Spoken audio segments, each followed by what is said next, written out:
Wakizashi's Tea House. Konnichiwa minasan, this is Gray from Wakizashi's Tea House over in Japan. How you doing? Are you good? I am Genki because, guess what? It's a new issue of Gunslinger Spawn. Here we go. I just finished reading this. I really enjoyed it. This is issue 3, which came out today, Wednesday, December 22nd, and it's still priced at the unbelievable Spawn price of $2.99. Come on DC, come on Marvel, what are you doing? Okay, this issue is pretty cool. There's a new villain introduced in this. Todd McFarlane was talking about her on Twitter. She's called Dakota and she doesn't mess around. There's also some dope-ass dinosaurs in here. Yeah, dinosaurs. So let me show you some of the interior art. I want to show this one. Look at this. Look at that double page there from Brett Booth. That's Dakota, the new villain. This is bullshit. Who's saying that? You'll find out. And one more, I want to show you this picture of Gunslinger striking a pose by Brett Booth.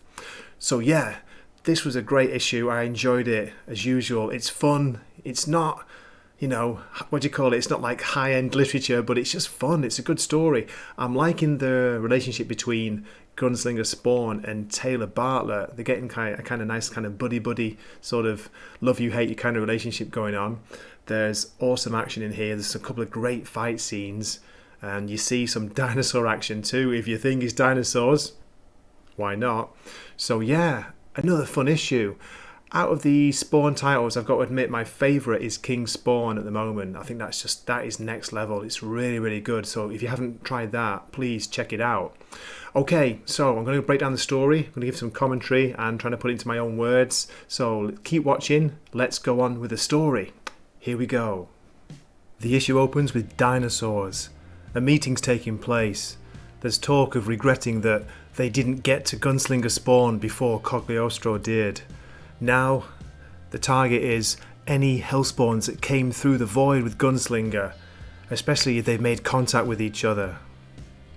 Then we get a glorious 2-page spread where we meet a new villain that Todd McFarlane was talking about on Twitter. This is Dakota.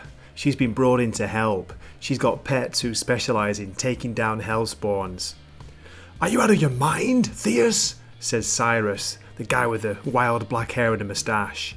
He blames Cogliostro for screwing things up with Gunslinger. Dakota tells him to calm down. She's going to bring a lot to the table. So can he. "This is bullshit." "Yeah, maybe, but you're a smart man." And then there's a guy here called Theus. He says, "Do yourself a favour, Cyrus. Stay out of the way." And then Cyrus leaves, apparently satisfied. Theus passes something to Dakota via her pet dinosaur. That went well. He'll get over it. And then she makes a derogatory comment about having to stroke every male ego. He lets the comment go, and he says that they need to exploit any weakness they can find against Gunslinger Spawn. Take a look at the photo. Maybe this is a lead. Here's a picture of somebody who's from the Bartlett bloodline. Look familiar? The scene shifts to Taylor Bartlett and Gunslinger Spawn, and we catch up with them. After the crazy events from last issue, the attack by the Angels, the death of Taylor's father. Taylor's freaked out, of course, and Gunslinger tells him to pack. They've got to get out of here.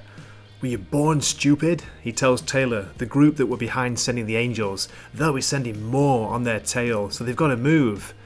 Taylor's not sure. He has a little dig at Gunslinger saying, "I didn't think you'd be scared of something." Joke! Let's go panel to panel to enjoy the great art by Brett Booth. "Are you crazy?"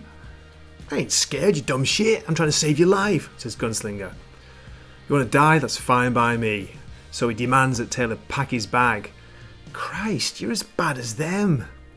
Gunslinger doesn't care. All he cares about is finding a way to hunt down every enemy from his past, even if it means going back to the year 1864 to kill them all. They head back to the gas station where Taylor works to stock up on supplies. Taylor prepares some microwave burritos for Gunslinger. "Want one?" "Sure." So Taylor tells him he's got to take off his mask, and then we see, for the first time in this series, his mask is kind of fading or melting away, a bit like a symbiote style, a bit like Venom. For Gunslinger, the only thing on his mind is how something can be this hot without fire. So Gunslinger still can't get his head around modern technology. And then Taylor tosses him a pair of shades to say, hey man, these will make you look like a badass. Kinda makes everything dark. Well, you know, that's what they're supposed to do. So Taylor's kind of laughing at him again. Okay, they stock up on supplies and head off on Gunslinger Spawn's bike. Let's have a look at the full page. It seems that Gunslinger's buried weapons in the past and they're off to seek them, see if they can find where he put them. And we go 20 miles away and Taylor's asking, so you buried guns, you buried weapons all over the place? And Gunslinger says, yeah, you never know when you're going to have an enemy in the future, when you're going to need them. And then we hear about Taylor's family connection to Gunslinger Spawn's past. Gunslinger tells him, your dad and his family, they've been part of the scheming for centuries. And Taylor realizes, like, wait, you used me to get to my dad. I hate you. What am I going to do? How am I going to live? How am I going to make money? And then Gunslinger tosses him like 3 or 4 gold coins. Taylor can't believe it. I don't know how much gold is worth these days, but some of these might help. They sort out their plan, and just before they part ways, Gunslinger says, by the way, you can call me Javi. So he lets him know his name. And then Taylor's worried about him. He's like, because he thinks, you know, you can't read or write. Are you going to be okay? Don't worry. I managed to live this long without it. Take care of yourself, Taylor. You too.